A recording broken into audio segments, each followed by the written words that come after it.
some nerd power. It's the Falcon Paladin Hour, a podcast by Falcon Paladin and Somicron. Falcon hates puns and thinks that they're all wrong. One's American and one is an Aussie. Talking about StarCraft 2 and the esports scene. Good morning, Falcon Paladin. Good morning, Somicron. How are things? Chilly. Looks like it. Did you Yes. change that background while I was talking or like in the last 10 seconds? While you were talking. Oh, I did not notice it a minute ago. Okay. Yep, there it is. It's Superman in Crypto, the best dog in the world. Yeah. I mean, do we want to just start talking about Superman? Because I hear we both watched it.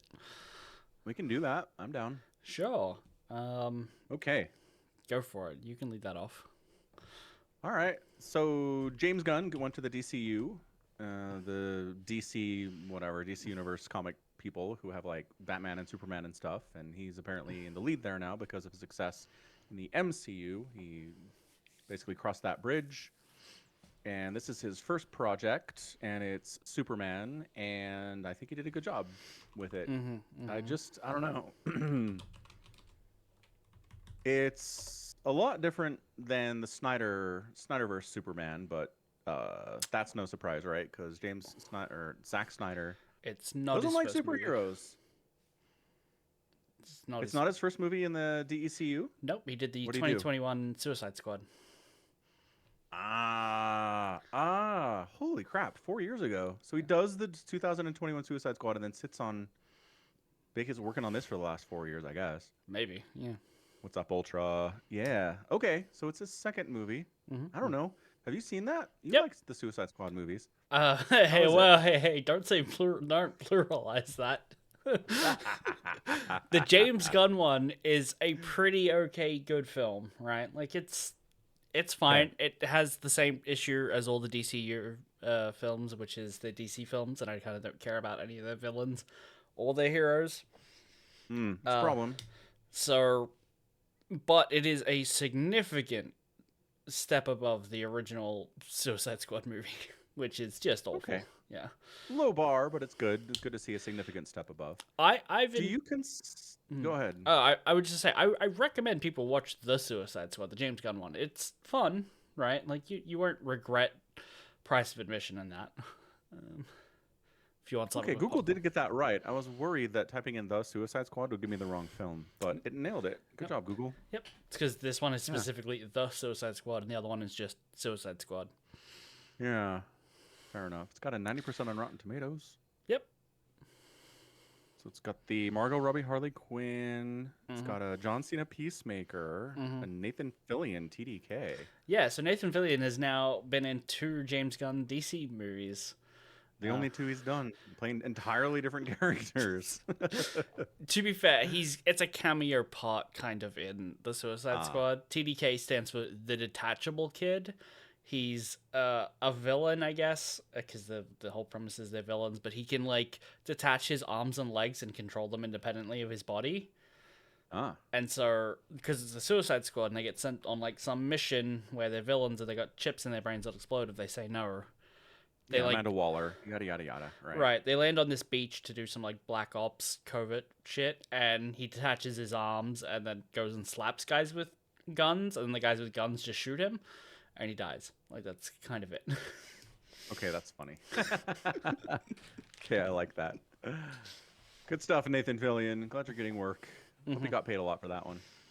All right. Yeah. So quick side question: do you consider the Batman DC movie? It's a DC movie, but it is not a DCEU movie. How do you know it's not? Because there's already a Batman in the DCEU, and it's not that Batman. They recast. Recasting happens all the time in these things. Sure, Superman just got recast. So you're basically saying that the Robert Pattinson Batman is not going to show up in any of these future DECU films. I'm not going to like it as much if he does. Okay, fair. I swear I read somewhere that the intent of the Batman with Robert Pattinson was that it was a separate thing, that it was Okay. very specifically not going to do that. Um, It is extremely contained. It Yeah. is so much Gotham. We never think about anything outside of Gotham. Never say anything is outside of Gotham, except I guess when Catwoman wants to leave. But other than that, even then, very contained. even then, she's just leaving Gotham. It's not like she's going to another specifically named location in the DC. Going to Metropolis. Wink, Right. wink. Right. Which, from what I learned from Batman vs Superman, they're across the river from each other, canonically, I guess. And I'm not. That's what they said in Batman vs Superman. You telling me that movie lied to me about Superman lore? I'm telling you that Zack Snyder doesn't give a shit about Superman lore and did whatever he wanted. Yes. But you gotta save Martha. So apparently Gotham is New Jersey and Metropolis is in Delaware in the comics. Okay. So New Jersey to Delaware is like 150 miles. So no, bad Zack Snyder. Okay, it's a big river. It's not 150 miles wide. It's not. Maybe long. Maybe, yeah, maybe long. But still, that's not. They're on like one's East Coast, one's West Coast. All right. No. There's somewhere in between these two options, and that's what the reality is. I'm just saying. The movie was. God, I'm not going to defend the movie. I don't care. Yeah. So yeah, no, I don't think the Batman is a DC EU property at the minute. Okay. I mean, I'm just thinking about tone, right? The tone of the Superman film and the Batman are wildly different. Also, sure. The Batman is so dark and so somber and so serious and like so cynical about the world, and Superman's like this bright, sunshiny, no cynicism anywhere.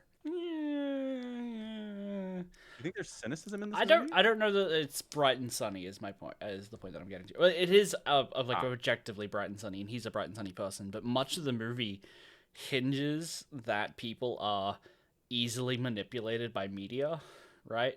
And you can be very cynical about that, right? And about how mega corporations are exploiting public safety to, cause casualty events to get Superman to go to a place and do a thing. Right? I think there are analogs there that you can draw from that the movie actually has a pretty cynical view of reality and uses that to its, I would say, advantage, but I thought it was kind of boring. Like, I was just kind of not interested. It was kind of not interested. I went into it with, I literally had the thought where Superman, like, crashes into the snow. I'm like, okay, I know I don't like Superman, so am I going into this wanting to not like it, or should I give it a shot? I'm gonna try and give it a shot because I should try to like it. If I don't want to go in negative Nelly on it, and I still didn't like it. Like it was fine. I had a moderate amount of enjoyment. I just think it's a bit loosey goosey with its universe, or at least what's the best way to describe it? It's very into the mythology of Superman. Like, he is Superman, and so you have to just believe that that's important. Like, you know what I mean? Like, it doesn't really make sense. I'm lost. The movie treats Superman as important because he's Superman, not because Superman does important things.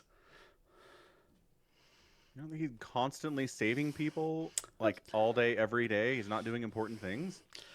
The movie doesn't really show us a whole lot of that. Like, he literally sees, like, a interdimensional imp and goes, they've got it. He, like, I don't need to bother. The only things he's really directly doing is responding to things that supervillains do, which is namely Lex Luthor, right? Which is important. Yeah. I'm not saying it's not important, but it doesn't give us a feel of how Superman fits in on a day-to-day basis, It's just like Superman decided to do a plot in Metropolis with Lex Luthor rather than he lives there and has an actual impact on the city. Like, the only interaction that we know of with him and a regular citizen is that a guy gave him a falafel once. Yes. Beyond that, he goes to work and waits for Lex Luthor to unleash a monster onto the city. Yeah. No, you're right. I mean, that's true.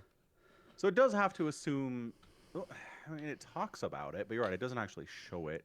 Mm-hmm. So you just have to believe the movie that Superman didn't just show up in Metropolis yesterday and then Lex unleashed his plot, right? Yeah. Is that what you're saying? Kind of, yeah. Okay.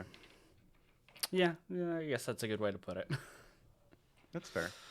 I don't know. I mean, it's leaning a little bit dangerously towards we need to see Batman's parents get murdered in an alley again. It is a little. Yep.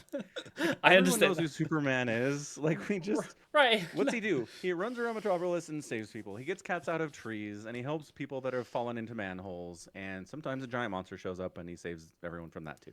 Sure. Right? Sure. I'd like to see some of it though.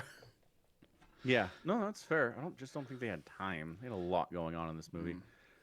A little too much, maybe. Maybe. Too jam packed. I was also a little annoyed that the movie starts with Superman losing a fight. And we Yeah. learn that it's against Ultraman, who is essentially also Superman. But there's no kryptonite involved. Doesn't that mean, Yeah. like, if Lex Luthor had wanted to, he could have just killed Superman right at the start of the movie? But I don't know. He needed to wait till he had permission to do it?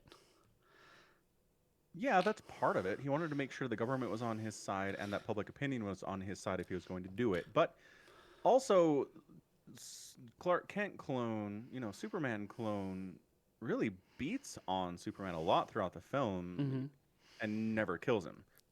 Like, maybe Superman can't kill Superman. Maybe it's like unstoppable object versus immovable object, unstoppable force, whatever. Uh-huh. Yeah. Yeah, I Right? don't know, because we know that Ultraman is just being controlled, right? Yeah. Like, he's being given verbal prompts to do things, and he's willing to, like, we know he can puncture his lung and break his ribs. Why does it suddenly stop it going any further? I don't know. I mean, the only way Superman got rid of him is by tossing him in a black hole. Yeah. So, like, he couldn't kill him either. I don't know, man. It's not that Superman probably couldn't kill him. It's Superman wouldn't kill him. Superman doesn't kill. I mean, throwing in a black hole is probably pretty definitive, but that's very much that's very much James Gunn was like, we need to wrap this up in a way that doesn't end up with Superman blood splattered, You can't tear his head from his body. Right. Yeah. Yeah, fair. I don't know.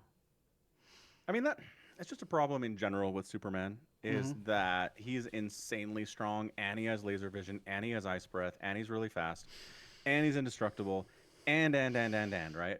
There's too much. He's like the first modern superhero, and his creator was like, you have all the things. Let's see how that works. And it's like, well, somehow it worked really well, but it's kind of a problem, too. Yeah, I don't know. I mean, the movie kind of goes out of its way to be like, Superman is not infallible in this movie, whether superpower wise or whether decision making wise, right? Sure, a little bit. I mean, like when that giant monster, the kaiju's rampaging around downtown. Yeah. Like, he can't just pick it up and send it away, right? He can barely hold up its weight when it's going to try to stomp on someone. Like, he's not insanely, unstoppably, unimaginably strong. He's really strong, but he struggles everything he's doing. When he's holding up the building at the end, he's like, Right. You know what I mean? He never. I was waiting for the moment when it's like, all right, he's been healed by our yellow sun. Superman's gonna kick everyone's ass now, and that never happened. It just doesn't happen. Every fight he's in, it's super hard for him, and it's like, well, that's a way to. I mean, again, it just humanizes him like crazy. The whole point of the film, right, is that Superman is a human, not an alien. So I think that's part of it. I think if he just showed up and easily dispatched the enemies, would be like, that's not human.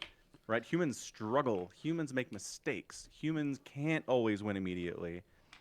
And that's what they did with him. And I think it's all part of the same theme. Yeah, I suppose. I'm still just not interested in Superman at the end of it as, like, the protagonist of a movie, though. What do you mean? He needs to be competent at some point, because much of Luther's self-described motivations are that, like, he's sick of seeing Superman be the public narrative for the last however many years that he's been active. Yeah. But Superman just barely gets away every time, you know? He wins. Yeah, he wins. I don't know. Okay, look, it's contradictions. On the one hand, he struggles, and it's a real workout for him to win every fight. But every fight is zero casualty in the movie. Like, they make a point of saying that Superman, everything that he's in has zero casualties. He spends so much time looking after people, and it's like, okay, Yeah. is he extremely competent, or is he got to work for it? You know? Where's the middle ground? It's trying to play it both ways, I feel like. Well, what if he would more easily win fights if he didn't worry about casualties? What if he wasn't so worried about every little person and squirrel on the ground, and he could just focus entirely on defeating the kaiju? He could have just done it. You know what I mean? I don't know. Yeah, sure, but it's like the planet rips in half, and the movie describes it as zero casualties, right? Do they? Probably, I don't remember. No, because they evacuated Metropolis, but the city across the river didn't evacuate because they're dumbasses. Do you not have TVs? Right. Like, well, this Gotham, planet, yeah. this planetary rift will just stop at Metropolis. It clearly won't come to us. But it gets to the point where he's catching the building on, like, the last car on the bridge, and it's like, okay, you're really telling us a city the size of New Jersey evacuated in, like, the 6 hours you gave them? That's how I assumed there were 10,000 people in that building who are all dead now. And he saved the lady in the car. Good job, man. You can assume that, but the movie doesn't show it. It treats us as though that building is empty. Because the bridge is empty. The bridge is entirely empty of cars. You're telling me that bridge wouldn't be collapsed. But there would have been cars lining the bridge. There were a ton of cars. This lady's in the middle of the pack. But there are cars behind her that are dead because the building squished the bridge and it fell into the water. We don't see those, though. We don't see... There's no way there is a last car out of Dodge and she was it. That is what we see. We see the bridge emptied and she drives off from under the building. Like, she has And the bridge is collapsed behind her. When she's driving away, the building has collapsed around Superman and has crushed the bridge. We can't see the other side of the bridge. What do you... Yeah, we see her drive across the bridge, right? As the bridge starts to collapse. There are no cars blocking her path, which implies everyone on the bridge has made it off, and as Superman was holding that off, nobody was running out to try and catch the last bridge. Nobody else was driving out. There's nothing there. Everyone made it across the bridge, except for her. She gets out in the nick of time. She is the last person out of Dodge. Yeah, because everybody behind her died. Nobody behind her died. We didn't see anyone. There was nobody there. She was in the middle of a pack of cars when her car died. And she's like cranking it. She's like, come on, not now, not now. And we see every other car from behind her pull in front of her and leave. We do not. We do. We see about half a dozen cars all around her because there's a little pile up. And her car won't stop, but the rest of them will just jump and leave. Okay, look. If the movie is trying to sell us on the idea that every single person in that city evacuated before any of them died, that's bullshit, and I'm with you. That's not what happened. But I don't think they were trying to sell us that. That's all. I feel like we get an ending where Superman the planet pulls itself together, Superman lands, and everyone goes, "Good job." And there are no emergency services anywhere rescuing people. Well, he's in Metropolis. I assume the other city has tons of rescue going on. But yeah, because there's no rescue here going because everyone got out, is my point. Right? We don't see the other city. We see it when it's getting split in half, and then it gets put back together, and then we're in Metropolis for the rest of the movie. No, the city that gets split in half is Metropolis. The other one. What other one? The one on the other What do side you of the mean, bridge? other one? The one with... Okay, Yes. there's two cities, and they're connected by a single Yes. bridge, right? The one that gets emptied is the one that gets split in half. No. Yes! They empty the one that gets cut in half because it's the one getting cut in fucking half! Yes, and then it goes to the other city, and the people are like, "Oh shit, it's coming here." Remember the dude was like, "We gotta go," and she's like, "Here's." We'll never wife is make like, it. "We gotta go. We'll never make it." Yeah. Who are those people? I have no idea. They're the other city.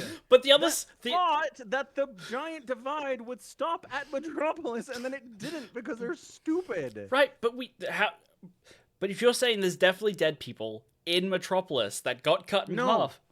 No, What? not in Metropolis. The Everyone other got city. Everyone got out of Metropolis. A minute ago, you said Sure. the building just collapsed on people. No, the other city building collapsed on people. No, because they would get.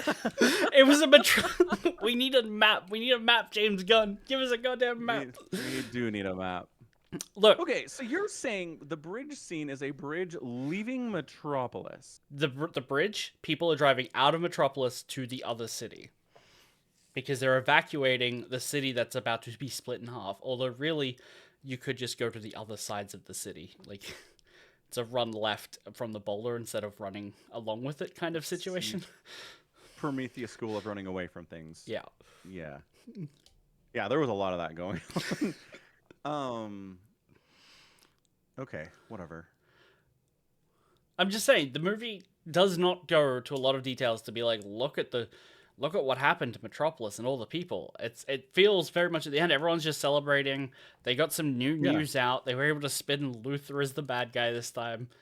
Yeah. And, Old new news. Yep. And then I love that. Can I just say, as an aside, I love that traditional print media is like this massive force for good in this movie. It's hilarious. It is very funny. at the very end, at the beginning, it's very easily manipulated, you know? Yeah, but I mean, it's a power, and it's being used for good or evil. Like anymore, like the New York Times puts out some expose, and everyone's like, "What? Like, do we hear about it? Probably not." You know what I mean? Maybe. Maybe. I will say the movie definitely, as a result of that, depicts everyone as being very plugged into the media. Like, they were able to definitely not fabricate some backstory for Superman with the footage that Luthor finds at the Fortress of Solitude. Definitely not fabricated. Right. Mr. Terrific definitely reassures that these people would not lie if the film was authentic. So just move on from that plot point, please, Superman. That was my favorite thing. They're like, half an hour ago, we found this video footage in an alien language that none of us know, and we gave it to the best linguists and computer guys, and they decoded it. And it's like, what? How? What were they working from? We don't have anything relating Kryptonian to any language spoken on Earth. What the hell are you talking about? To play for the movie's defense, Lex Luthor does at some point say, someone was asking him, I think it was General Flagg, was like, but how do we bring Superman in? He's only weak to kryptonite, and as our records state, there's none left on the planet.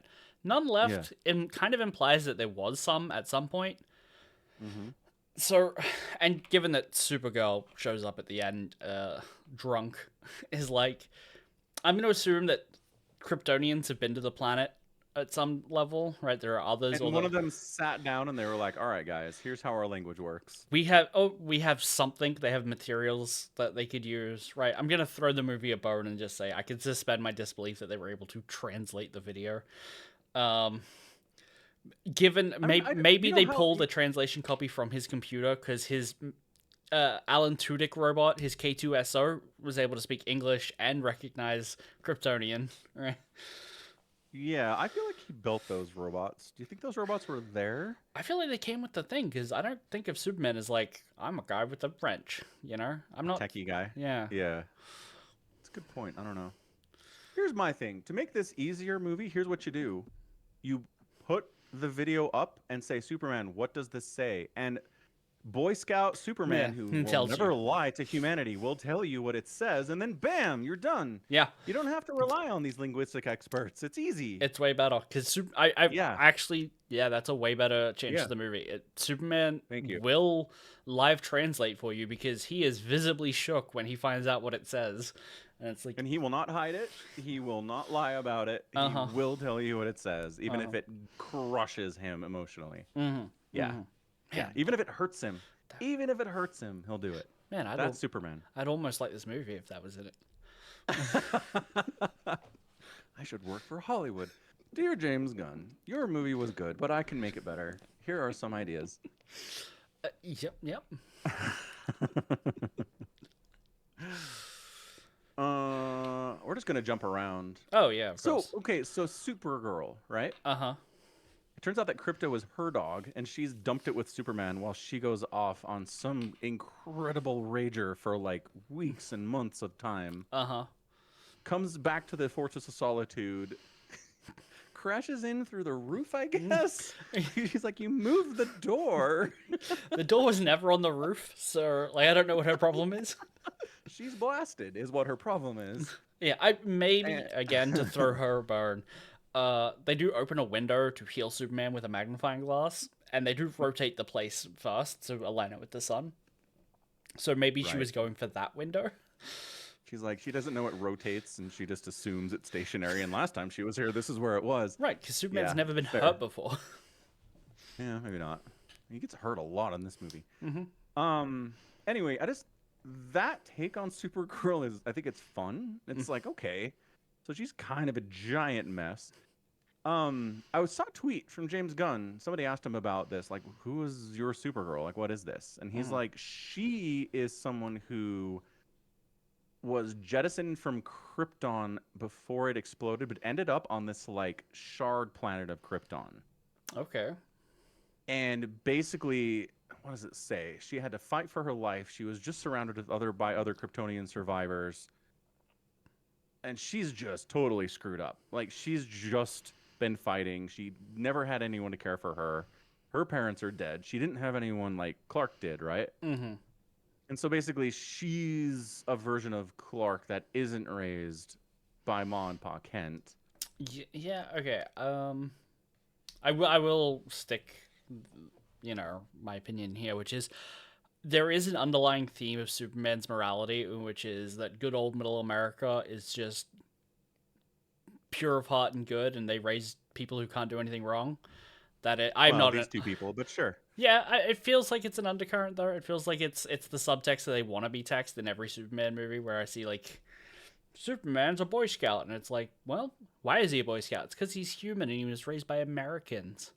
That's how. Nobody says that's- Americans. I know. All right, look, I'm projecting a little bit, but that is how it feels Okay. not being American. That's how that feels.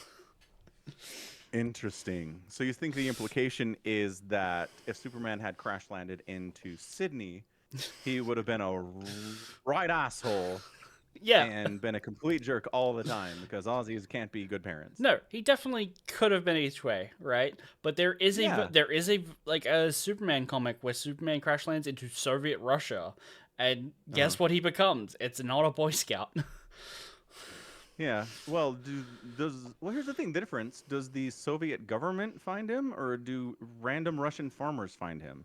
I don't know. Because I'm pretty sure that story is the USSR finds him and trains him up to be the ultimate weapon for the USSR. So yeah, fine. Right, If but the American government gets a hold of young Clark, they do the same thing. But okay, but like, if we don't extricate the people from the government, right? Like, those are not mutually exclusive entities. There is overlap on how like one affects the other, and what America is and what Middle of America, Ma and Pa Kent are affected by the government and the way they see the world, right? Like, those aren't completely separate ideas in the same way that if Ma and Pa Soviet Kent find him and decide to hand him over to the government because they believe that's property is theft or something, right?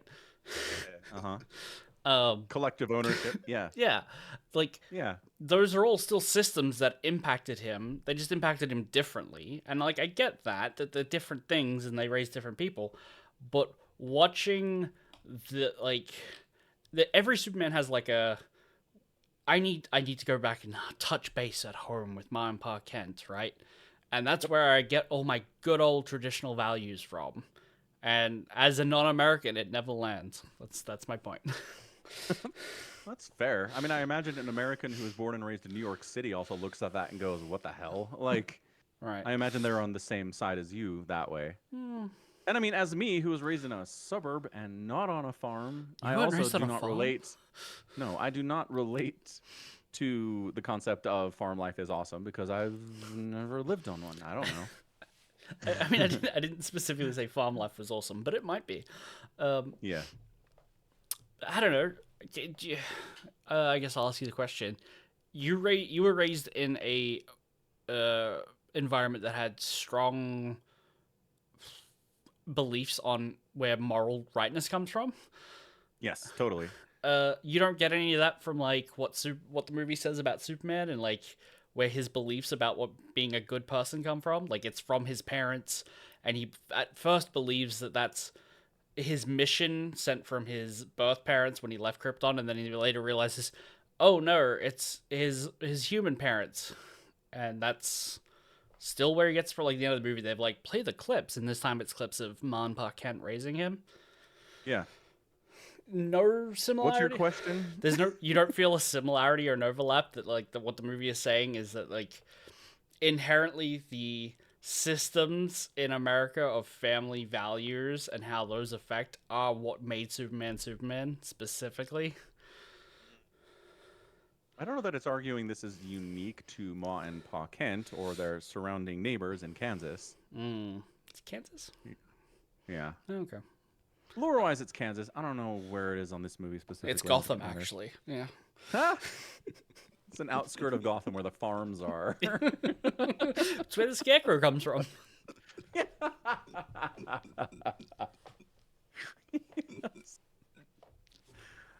Good. It's good. Yeah. No, I could be off base. It's just a vibe I'm getting that I'm trying desperately to figure out words for to explain. Yeah.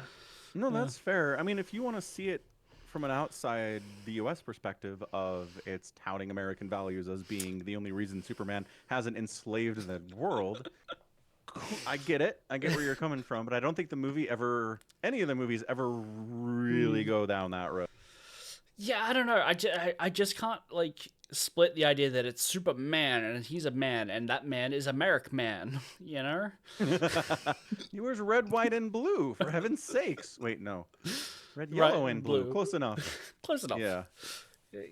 Yeah. Yeah. There's that scene where Lois is grilling him about going to like stop the war overseas. Mm-hmm.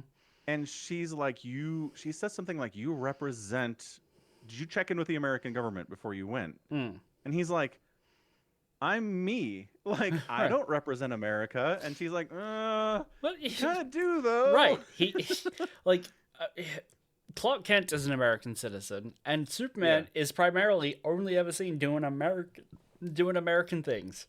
Certainly in this movie, and the other stops the war the one time overseas. Yeah, right. But that's the point. Is like he's become an American symbol, and then he goes and does an act of international diplomacy, right? And people are like, "Well, hey, guess what? We've got some questions," and he can't handle that. Right.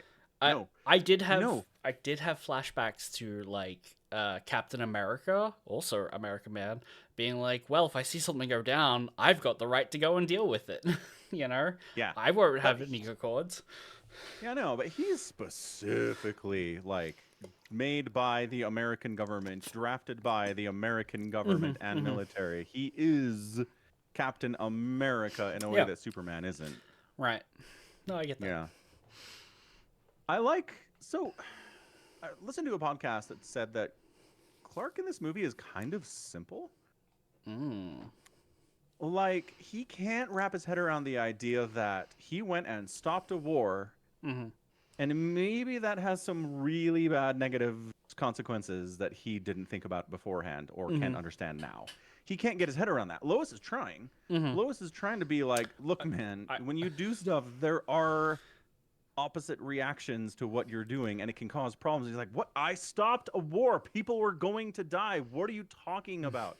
Like, he can't get it through his head. Right. I will say, Yeah. Lois Lane interviewing Clark Kent, best scenes in the movie. I think she absolutely nailed it. Right. That was pretty good. She crushes Lois. She's really good. Mhm. Lois can be annoying. Like, some previous incarnations of Lois can be kind of like always badgering Clark and always making fun of him and always being mean to him and always like pestering him. Family Guy does it because it's in the movies. Like, they're not making that up.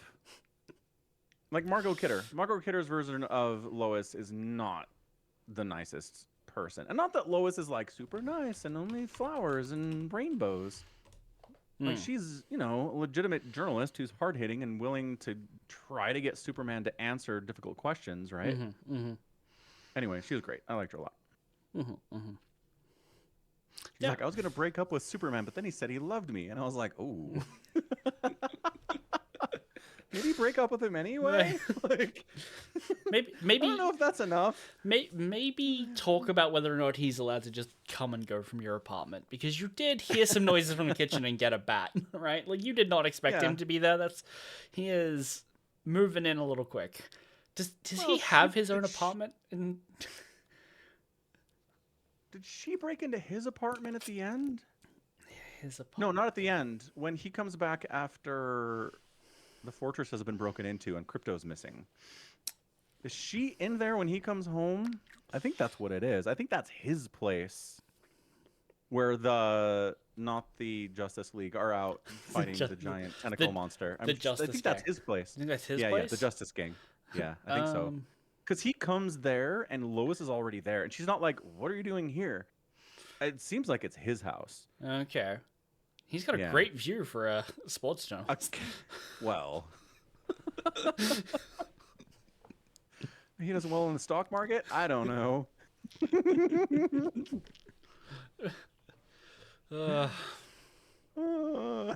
Maybe Clark Kent owns stocks in like a Middle Eastern oil field, and that's why he stopped the war. Maybe. Again, we're jumping around, but can I just say, the idea that there's a country out there that their only defense to an invading neighbor are dudes with pitchforks and hoes is the funniest friggin' thing I've ever seen. I'm like, look, you shouldn't exist. If your only defense to somebody showing up with a legitimate military and conquering you is dudes with pitchforks, you were dead a long time ago. Somebody showed up and killed you centuries ago, guys. I am sorry. You do not exist. They have more than pitchforks. They have a flag with Superman's logo on it. Which means they have capitalism, and therefore they have a right to exist. Because somebody printed that banner. I think they hand drew it. Was that printed? Stitched, maybe. Stitched, maybe. Stitched, maybe. Anyway, I know you want to do this whole evil country invading innocent country thing, and it's like, that's not ever how that is. I'm sorry. That's not how that works. Like, even Russia invading Ukraine, it was the big kid on the block picking on the little kid, but Ukraine had a military. They had some tanks. Like, you can do this scene where the invading army is ginormous and the defending army is an army, but it's small. Like, you can do it that way, but making it so that the only defense they have are rural farmers is the dumbest thing I've ever seen. It's pretty bad. Okay, that's my rant. It's really bad. I definitely was like, the president just said bathe the streets in their blood, and then we get a scene where all the dudes on foot and the tanks start rolling in to like this crowd, and they see the crowd and they don't just open fire. It's like, that's the enemy army right there. You have guns, they don't. Why are you getting up close to them? Like, why are you running in between them and like ignoring them? Like, you can just do the bloodbath your president wanted you to. Right? Yeah, like right now. Yeah. It was a nice subversion when the kids raised the Superman flag, and I'm like, Superman's going to save them. And then friggin' Nathan Fillion shows up and is an asshole about it, and they do get saved, but it's not nearly as Superman-y as I was expecting. It was good. It's fine. I mean, I have issues with the Green Lantern in general, but my Yeah. This version of Green Lantern was like, oh, okay, this dude, honestly. I mean, I really like Nathan Fillion's performance as like a kind of Yeah. asshole Green Lantern. Yep. I really enjoy that they have like a whole building for their base, and it's like the three of them, and they're like, "Look, it'll be like an attraction, so we need murals on the walls and stuff, and everything's just like still in boxes, and you can't quite tell if they're moving in or moving out because they can't afford the lease, you know." Right. Yeah.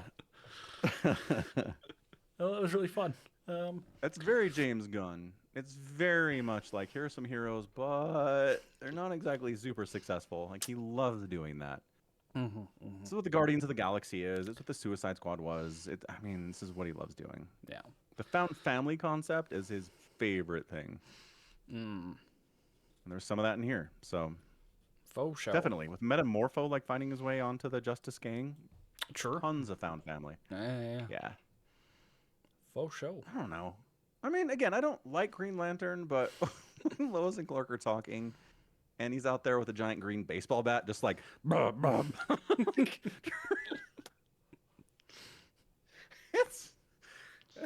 That's funny. It was good staging of the scene because it's like there's a conversation happening, and part of you is like, all right, this is a little boring. But then also the Justice Gang is outside fighting a giant interdimensional shiny monster. Very cool. I just found the DCEC EU Films Wikipedia page. Okay. And it does not list the Batman. So. Well, there you go. You figured it out. Yep. That's done near figured it out. That is the deciding arbitrator. It's Wikipedia. So. Fair enough. Yep. Anyway. Yeah. I don't know. I just feel like the theme here was that, like I said, Superman is extremely unkillable, but also he has to work for it, which is an interesting combination. Oh, he's Verso. Who's Verso? Superman. He's unkillable, but he's got to work for it. Yeah. What does happen to Verso when he dies? He just like pops back into existence? I don't know. He gets cut in half and puts his body back together. Like, yeah. But I don't know. Oh, I did. So yes, basically Verso. I did finish the game like we said I would, and I did pick Mael for the 1v1 fight. So I've seen the alternate ending that you haven't. Oh, yeah, I asked you to do that. Thank you. Yeah, so Verso starts to like gomage, but because he's immortal it doesn't quite take, and he's like begging Mael to like just help me. I don't want to be here. Please let me go. Like just kill me. Help me, please. I'm begging you, help me. And she's crying and it's really sad, and then it fades to black. And then it cuts to sometime later, and they're in the opera house that you walk through, right? The giant glowy thing playing the piano? Yeah, but it's not there because it's no longer like the end of the world. Okay. This is Mael having restored the canvas, basically. And Ciel's there with her husband. This guy, I assume, is her husband. Lune's there. And then Mael's there with, like, this little child. No idea who the child is. Changing backgrounds. Yep. So there's a little child, and she stands up and looks around, and there's Gustav and Sophie. And they walk over, and everybody's happy, and it's all great, and they're all got, like, civilian uniforms now. And then it cuts to a guy walking in, sitting down at the piano, and he's, like, it's, like, shots of his hands, and he's, like, shaking, and it, like, camera tilts up, and it's an older Verso. He's still alive, and he's gonna perform. And he doesn't want to, he kind of doesn't want to, and then it cuts to Mael staring at him, and then he starts to play, and it cuts back to Mael, and her eyes go all painty and fucked up, and she's like, no, you don't get to leave the canvas, you're mine now. And then it rolls credits. Like, she immediately turns full paintress. Yeah, didn't take her long at all. Mm-hmm. Holy cow, that's dark. Mm-hmm. think I like my ending better. It's definitely the, Even if the happier even if ending. Lune is mad. Yeah. She's so mad. Ugh, Huh. the cruelties of mercy. Indeed. Such cruelty. I guess while we're talking about Expedition 33, I did go back and play some more today. I Went saw. to Yep. Went back to the world map. Mm-hmm. Basically went to a point where I've killed the paintress, Mm-hmm. but haven't had the final fight with Renoir. Mm-hmm. Has the gommage happen? Does that Yep. happen immediately after? Yeah, so you get the ability to fly right after you kill the paintress, right? Like you're at the monolith. Yeah. You just Yeah. fly to Lumiere. You get a cutscene where everyone gets gommaged, and then Renoir, the real Renoir, shows up and offers Verso to kill him, like being like, "Hey Verso, thanks for doing that. That was real real chat of you. I'm Yeah. gonna kill you as I erase the painting." And he's like, "Fair deal." And Mael's like, "No, no, no." And then they leave and go and like go around collecting all the chroma from dead expeditioners and raise a lightning army, and then you get control again, and it's like, hey, explore. Right. Okay. Okay. Because it's pretty nuts that the characters are like, how, like, freaking Monaco's like, how will I get them to trust you again, Verso? And it's like, no kidding. Like, you told them there'd be a happy ending if the paintress died, and they ended up watching all their friends die again, and everyone that hadn't already been gommaged is now gommaged. Like, what the hell? And everyone's just like, Verso, you're so handsome with that white streak in your hair. Will you help me find where my parents died? That'd be great. It's like, what is going on in this story? You definitely already listened to some like initial conversations that you would have had immediately after the gommage. Yeah, right? And are just picking up sometime after that. So, you know, It's been a couple days. It's fine now. Time heals all wounds. it's been a couple days for you. Not for them. Like, a little bit for them, but like an unknowable amount of time for again, you get like the brief like, would you like to speak to my Yell moments? You Yeah. get them back to back if you've had them stacked up and waiting. Yeah. Because you can, as far as I'm aware, you can just like explore the map, do their quests that you already wanted. Like, I don't know that you need to talk to Minoko about reviving Noko. I think you can actually just go there and do it. And then, in okay. theory, you might be able to get all those cutscenes back to back to back. But I don't know. Maybe not. Yeah, I don't know. I don't know how it's designed.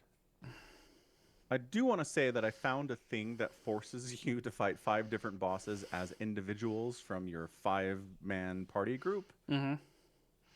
And it forced me to use CL for a fight and forced me to use Monaco in a fight on Minoko. their own. And it was rough, man. Yeah, I believe I it. still don't know how CL works. I'm like, Twilight, hooray!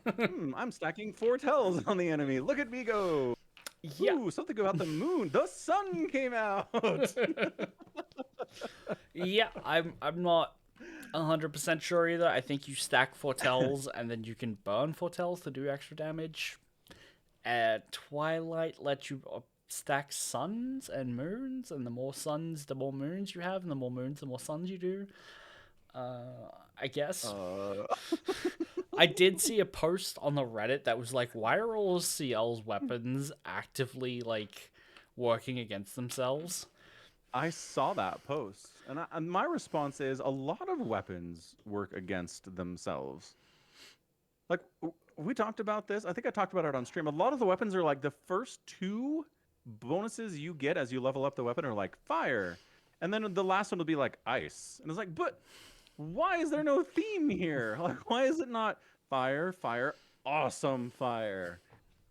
Why is it earth, earth, lightning, or lightning, lightning, earth? Like, I don't understand the setup for these weapons sometimes. At least with like Lune's weapons and her spells, it's the lightning spells that you cast usually consume earth stains. Yeah. And earth stains usually consume, I think, fire. Fire usually consumes ice, and so on and so forth, right? So the idea So it is makes sense for her, yeah. your weapons do some of one and then do two at the end, I guess. Yeah, but I'm just saying for Verso, I don't know. I don't get it for Verso. Yeah. I don't know. The ones that I use for Versa are always make sense the full way through. It's like, okay, now you get to play twice after you attack. Basic attacks give you more perfection, and I think it's like you lose less protection when you get hit or something. Perfection when you get hit. It's fine. Like, it works for me who just likes to basic attack his way through everything. That you do love doing that. It's true. Basic attack and shooting stuff. That's true. I can shoot 35 times in a row. It's great. Mm-hmm. A lot of times. A lot of clicking. A lot of like cookie clicker. I have considered turning on my auto clicker. That would be funny. You get through 35 clicks in like half a second. Game would probably crash. Probably. Oh man, so I did see a Reddit post where someone went to the one place you can farm Color of Luma really easy. So at Old Lumiere, right? There's a new path you can go to. I assume that Minoko busts open and then the party gets split. So if you go back down there, there's a chromatic boss you can fight that it summons 2 regular bosses every round. So like you attack and then CL attacks, but like if you kill both of the summons it summons 2 more like in between. So there's always 2 there. And every time you kill each of them, they give you 2 Lumia for them. So you just never kill the boss. And this guy played for like an hour and a half and killed 400 of them, and it was going to give him 2,000 Color of Lumia, and the game crashed. Like, he got just enough time to take the screenshot, and the game crashed. Awesome. That's funny. Yeah. Yeah, it's a great farming spot. Sounds awesome. Yep. Like Elden Ring, there are spots where you can farm souls? What are those? Yeah, souls. Are they souls? Yeah, okay. Well, Dark Souls has souls. Maybe Elden Ring has something else. I don't know. Don't know. Yeah, don't know. What's the currency in Elden Ring? Runes. Runes. Don't worry, I beat this game twice. I'm cool. You beat the game twice? I think so. Okay.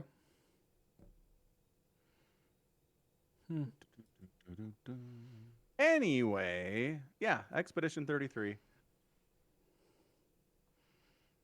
Still can't get past the whole idea that it's a holodeck simulation we're playing in the whole time. But wow, that's a you problem. It's a me problem. That's what I was gonna say. Yeah.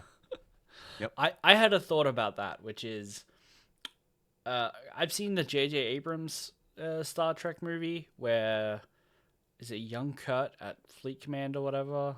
The school is like, you need to take your Kobayashi Maru, and he goes in there and is like, prep the med bays for all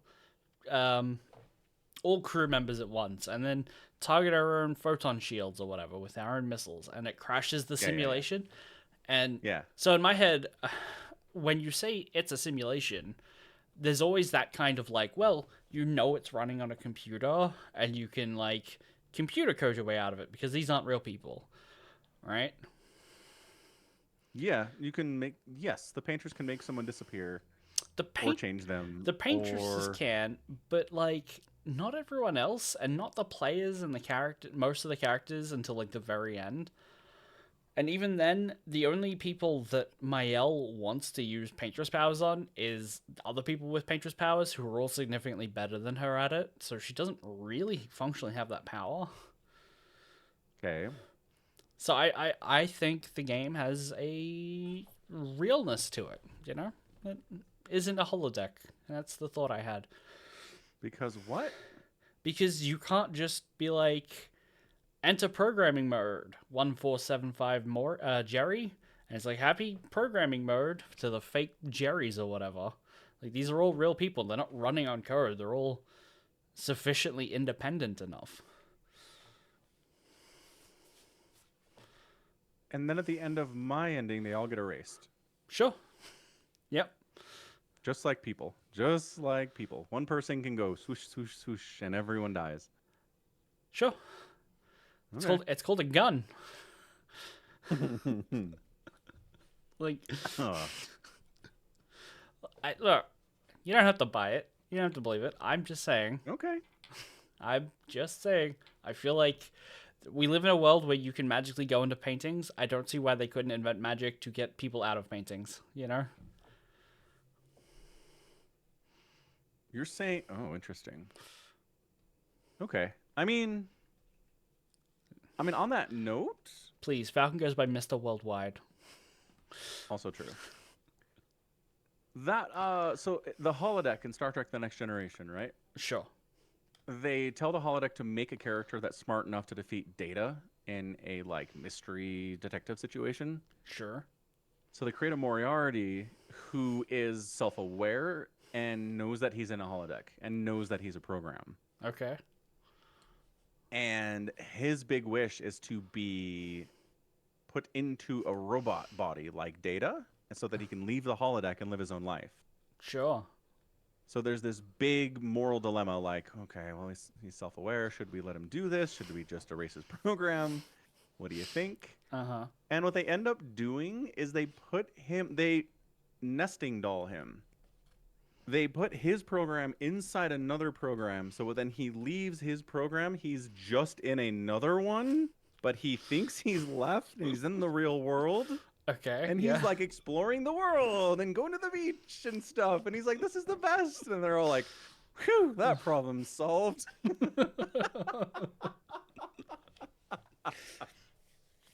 Okay.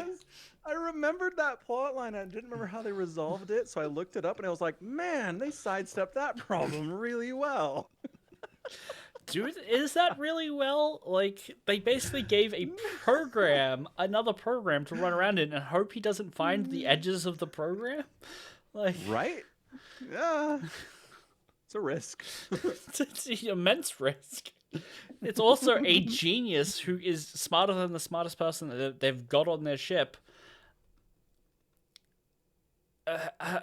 Who could get loose because they're not going to be tracking it. They can't devote 1,000% of their resources to monitoring it. I think it's a physical like hard drive that he's on. Okay. It's like a piece of hardware. So they've got it in a closet somewhere. He can't get off. Okay. Like, he's That's not like connected to the rest of the internet at large, you know. Yeah. So I was like, an important moral question, and then the TV show was like, I don't know. I like the idea that they're oh man, we need to put it on this hard drive to like contain it or whatever, but hey, it'll be like its own simulated universe just for him, and he'll think he's out. It's great. And then they unplug it and they realize doesn't have its own self-powering, and it's like, oh, he's functionally dead because he's not plugged in. What have we done?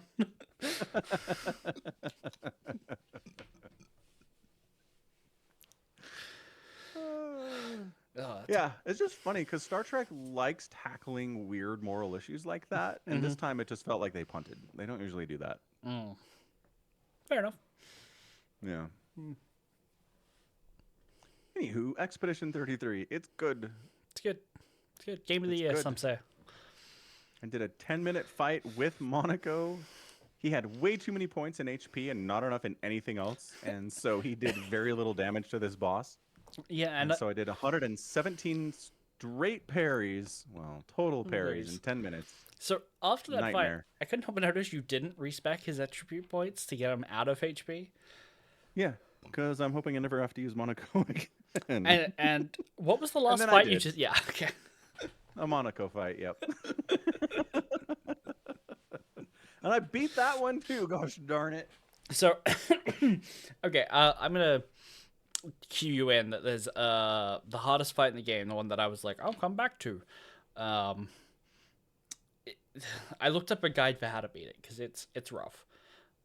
If you die and you don't revive them fast enough, he has the ability to just like push them out of the fight, so you can't revive them. Yeah, like Renoir vanishes people out of the fight, like that. Kind of like that. Unless you're on story mode, apparently. Yeah, because you just kill Renoir too quickly. Yeah. The final fight with Renoir, he didn't even attack. Like, right. There was nothing. Anticlimactic. I was level 90 on story mode. I'm level 58 on the hardest level in the game. Awesome. Right. Yeah. And apparently the second and third like phases to the fight forces you to use your backup party. So Really? the guides are like, go in with 2 people as your main party, your weakest 2, and that way the harder phases are your real army, your real party. Monaco and CL, go! Start the fight. So yeah, if you want to do everything, if you want to find you want a real challenge, have some real sense of self accomplishment, you gotta use CL and Monaco. You do, and I did. You're gonna have to go back and find those legs for her. Oh no, I don't want to do that. Just until you get a skill that can break, please. Oh, that's true. He does need a breaking skill. That was tough. Yeah. Although Verso has like 2, so it wasn't that big of a deal. Oh no, on the boss that he soloed, you're right. It would have been really nice to have a break. Good point. Yeah. Good point. Yeah. Anyway, gameplay is great. Voice acting's fantastic. The music's really good. The world build is interesting. Like, no one's gonna be like, this is a boring world build. True. Yep. I got to a point where Mael had repainted something on the monolith. Now that there was no number up there, she wrote, "Papa, go home," on it, which is really funny. You walk around and there's this giant monolith that you say 33, like this overbearing, impressive number that's weighed down everyone's lives, and now it just says "Daddy, go home." You know.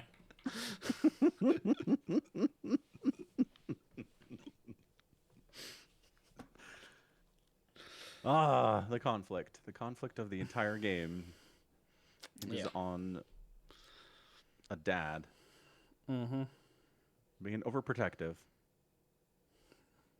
Or was he? Or was he right the whole time?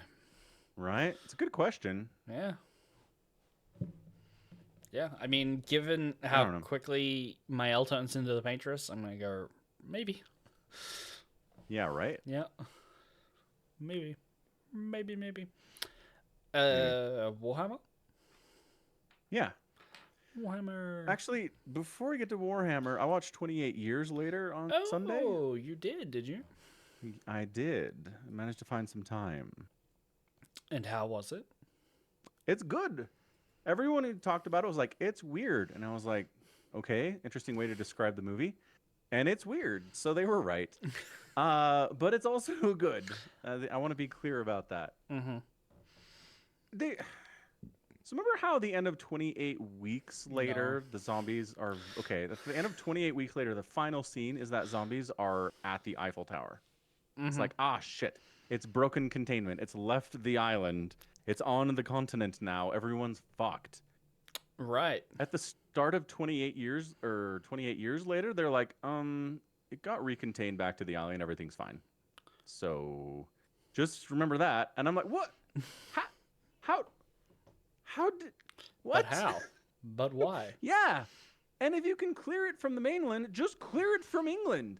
Like, at this point, you're just doing it because you hate British people, apparently, which, I don't know, fair, maybe. But they've got... Every country in the world is patrolling the waters around the Isle, making sure that nothing gets off. And at no point are like, maybe we could, our combined forces could go in there and maybe fix it. They're like, nope. We tried that once. Well, yeah, but it was the Americans and they were dumb. I imagine maybe the coalition of other smarter countries could figure it out. Like Norway and Sweden were there. I don't know, man. Okay, so doesn't the movie also kind of make like a big deal that they're not zombies, they're just people with a rage virus? Yes. Don't people, even with a rage virus, need to eat? Yes. So can't you just wait for them to starve? Yes. Which is what they do in 28 weeks later, is they're like, all right, anyone who's a rage zombie monster is starved to death. We can go in and start rebuilding. So what goes wrong? The zombies can actually eat stuff like worms and raw meat and stuff, and they're fine. They can eat worms, and that's sufficient? Yep. That seems unlikely. The concept of the rage virus seems unlikely as well. So we're playing fast and loose with the facts here already. I've seen a lot of angry, sick people, Falcon. Yeah, there's a specific type of rage monster person in this movie that just like lives in the forest and like pulls worms out of the ground and eats them. Okay, fair enough. Fair enough. Because yeah, that's a great question. How are there zombies after 28 freaking years? And I was like, well, because they can eat wildlife. It's fine. Turns out they're all big on subsistence living, you know. Yeah, exactly. Hey man, don't waste any part of the moose. Right. You know? Right. You know, exactly. You want to eat the whole moose. Yep. Fair enough. I heard that like the ending though is like a second. Like that's the weird part. Yeah. So well. Yeah, whatever. Yes. So 28 years later opens the day of the rage virus getting out. So it's like there are hordes everywhere. People are getting turned. This kid like runs to his dad, who's a priest in a church, and is like, Dad, like the zombies are coming. We're like, what do we do? And his dad's like, it's the end of days. It's judgment day. We all deserve this. Let's go. And his kid's like, what the hell? So he hides. And his dad gives him his cross, like his priest cross necklace. It's like, here, take this, hide it here. He willingly gets turned by the zombies and they leave. Okay. That's the start of the film. And I'm like, okay. So then we get to this kid 28 years later. No, he's nowhere to be found for the whole movie until the very end, where it's like, here he is in the final scene of the film. It's this guy. He's an adult now. He's still got his dad's cross. He's wearing it upside down on a necklace, which is like, yeah, that makes sense. And then it's like, hey, it's me. And then the movie ends. So here's the thing. They already filmed another one of these movies, and it's going to come out in December. 28 years and 28 minutes later. Yeah. Yeah. Yes. So they're like, we need a hook to get people to come see the next one of these. So here it is. It's weird, man. Okay. Yeah. Okay. That's all. Weird. That's weird. It's weird. It is weird. Well, you know what else is weird? A rage virus zombie lady is pregnant and gives birth to a regular kid. How? A character in the movie says, the magic of the placenta.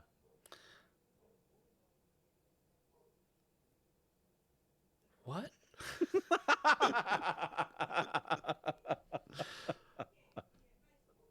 Fucking Right? what? Right?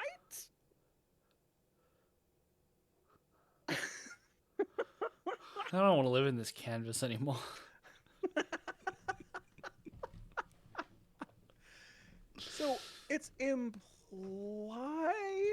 there's a new type of zombie that they call the alpha, where there are zombies that are big and strong and not as wild crazy as the rest of them. Okay. And that he comes looking for the pregnant one, and like he might have impregnated her, and he's like, where's my kid? And then the humans run off with it, and he's pissed off about it, right? So this zombie can like talk and like. No. Okay, but he's looking for what's maybe his kid. Yeah. Okay. And like he's kind of in charge of the other dumb ones. Like he sends them off to fight, and he's not just like mindlessly running around finding stuff to kill all the time. He's Right. like he's capable of standing in place for a while and like observing. He got the mildly chill virus. Yeah. Well, I mean, he's still, if he catches you, he'll pull your head off of your body and bring most of your spine with it. It's very Scorpion in Mortal Kombat 2. Exactly where I was about to go. Yep. Uh-huh. It's his favorite thing to do. If he catches you, he just pulls your head off your body and brings the spine with it, and then carts you around. Just needs to yell, "Get over here!" You know. Yeah, it's less an uppercut and more a like two-hand pull kind of a thing. I think. I don't know. It doesn't really show him do it. Yeah. I feel like you would need at least one hand on the shoulder to put like some downward pressure on the rest of the body to get a clean dissection, or like Yeah. to get the spine to come with it. You know. Yeah, I know. I mean, I think there's a reason they don't show it. It's because they're like, I don't know how the logistics work here at all. Fair. But he could just uppercut him. It could just be a what the Yeah. Just like hit the underside of the chin hard enough that the head separates from the body, bringing the spine with it. For sure. For sure. Yeah. Ugh. Jodie Comer's in here. I love Jodie Comer. She's great. Do I know this person? She's she's the crazy one in Killing Eve, which I think we've talked about before. She's in the third sequel movie as Ray's parents for like 10 seconds, and it's a total waste of Jodie Comer. Yeah, okay. Yeah. What else has she been in? A lot of things? Not a lot of movies. I can tell you that much. No. She's been in 6 TV movies. shows. Mm-hmm. Yeah. Have I seen anything this person's in?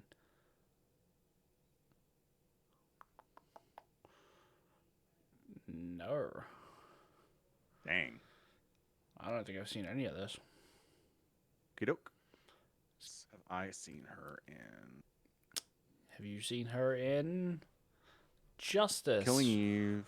Ooh, Last Duel. Is he good? Did you see Last Duel? It's not great. She's great. She's in Free Guy. Did you see Free Guy? Oh, I have seen Free Guy, yeah. She's the girl in Free Guy. Yeah, that movie sucks, but yeah. It's not great. No.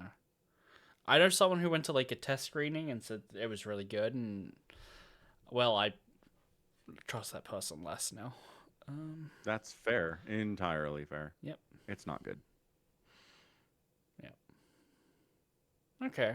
I mean, Anywho, she's in here and she plays a mom that has brain cancer. oh, nice. But like, they don't have medicine. They don't have like Right. CT scans, so they can't like. They don't know what's wrong with her. She's just like hallucinating and going nuts, right?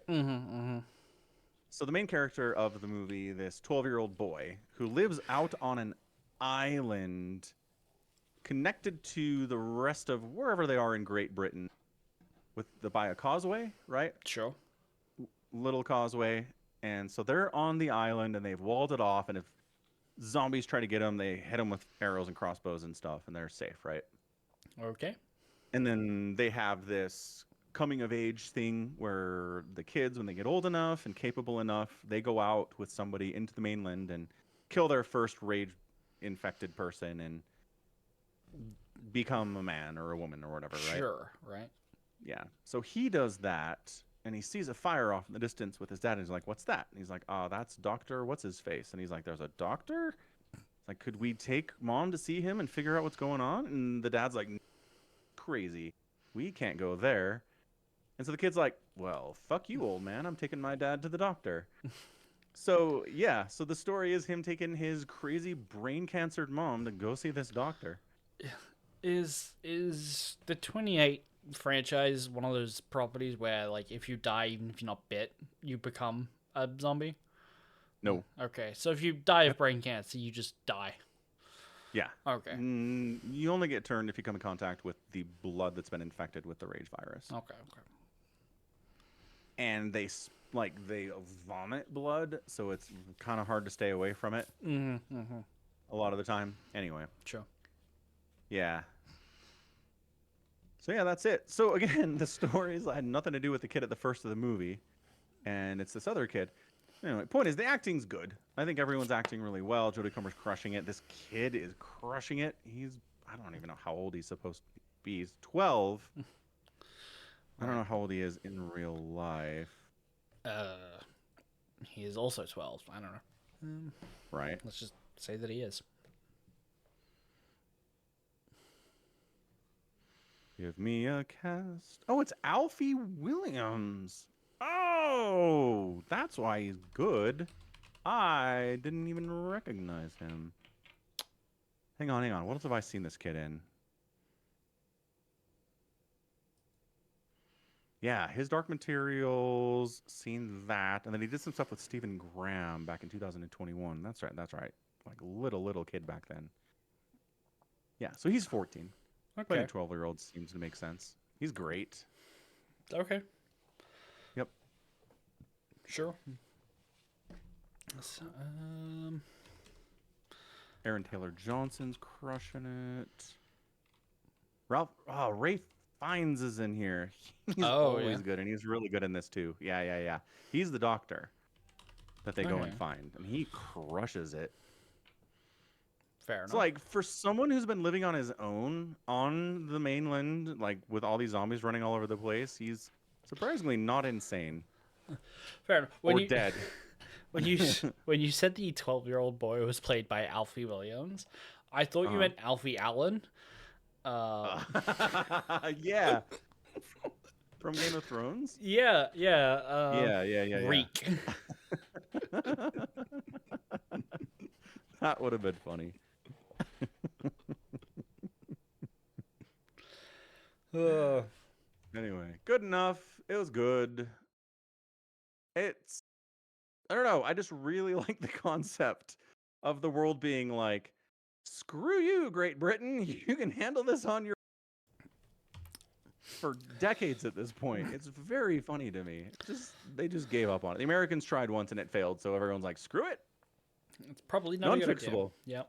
Yeah. Fair enough, there, to be honest. Just Yeah. like, it's zombies. It is, but can't you just firebomb it? I mean, it's not that big. It's not that big. It's the UK. I know. But it's not like you have to like cleanse all of China or something.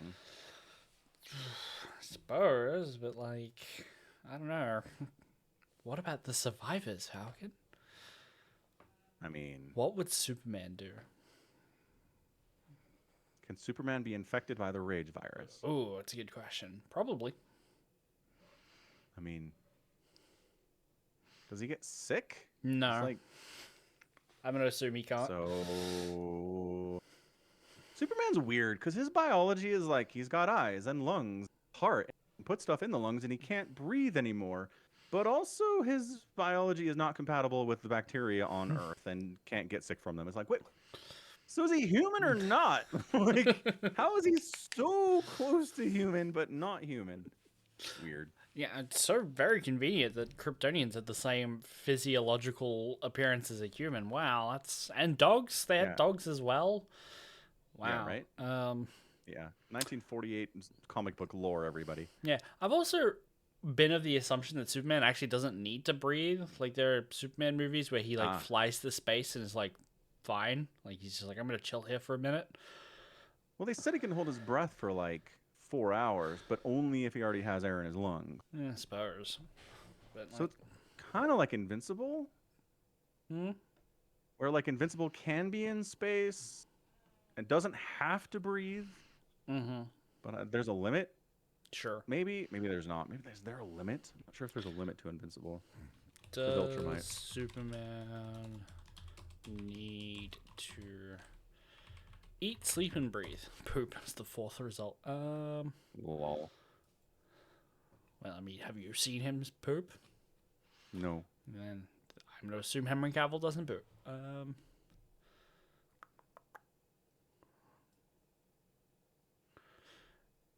In Man of Steel, Superman seems to not only get his powers from the yellow sun, but from Earth's atmosphere as well. It is proven when Zod captures him, and he's weakened when forced to breathe Kryptonian air. Okay. Noted. And then I found a Kiora post that's like, when he's fully powered, he doesn't need to eat, sleep, or breathe. So it apparently just depends on the writer. Yeah. Yeah. And then Viltrumites just hold their breath for like weeks, basically. Fair enough. Fair enough. Noted. All right. 28 days later is good. Let's do some Warhammer now. Warhammer, yay! Yay, we Fun, made it. fun, happy, good times with good things happen to good people, and everyone lives a long and fruitful life, and they raise their kids, and all of the good things happen to people. It's a 40K book. What are you on about, sir? We must have read different books. We must have. You must have read a 40H book by accident. H for happy. 40,000 Happies. Yeah. So we read The Dark City by Chris Wraight, the third book in this trilogy. We did. Yeah. And we go to a dark city. So are you happy? Yes, 100%. And it's one that I've been in before, so that was exciting. It is. There is a subversion of specifically your expectations, where the Shoba assassin is like explaining about like what's going on in her homeworld on Shoba, and she's like, "Yeah, our planet is what you call feral, but we have dark cities where they used to." And I thought, oh, Falcon's gonna flip out when he's like, "That's the dark city." It's like a reference in a B character's background. But it wasn't at all. But it wasn't. I didn't think it was. I trusted Chris Wraight to name his book something that made sense, and he did. Good job, Chris. And he did. Yeah. Yes. So yeah, this book is different from the first two in that the detectives are chasing after the detective now. Yep. They're all just trying to find Crowell and find out where he went. Right. Because he fucked right off when he couldn't decide what to do with his investigator. He had no idea how to handle the situation where they were right, but he was also kind of right, and he just didn't want to deal with it, so he ran away. Pretty much, yeah. Yeah. He ran away from medication he needs. Mm-hmm. So much of the description of him is constantly getting more withered and like skeletal throughout the book. I know we only get like catch up to him with like the last third of the book, I would say. Mm-hmm. So you go a while. There's like a line near the end where he's like, "Oh man, look at Spinoza taking it in her pace that the throne is made from alien materials. A year ago, she wouldn't have been able to do that." And I'm just thinking, is the time span of the first book to now a year? It doesn't feel like a year. Or is he just... feel like to you? It feels like 3 weeks. Oh. All right. I mean, there's a lot of recovery time in between books. Right? Maybe. I imagine that's weeks on its own. I feel like from Crowell disappearing to like them finding him, it's been like 2 weeks. That's what it feels like. Maybe he was just like, well, a year ago is like when she was still studying under Tor, and Tor was a complete zealot. So that's what he means. Yeah. But he just means when I first got her, she was much different than she is now. Yeah. Counterpoint. Well, another point is that this book, the time scale, it's 3 weeks. It's so quick from like Sanguinala and the Painbringer being like, "I need to go and see the throne, guys. Let me in to Terra," and like, "Oh, hop in my webway portal." Right.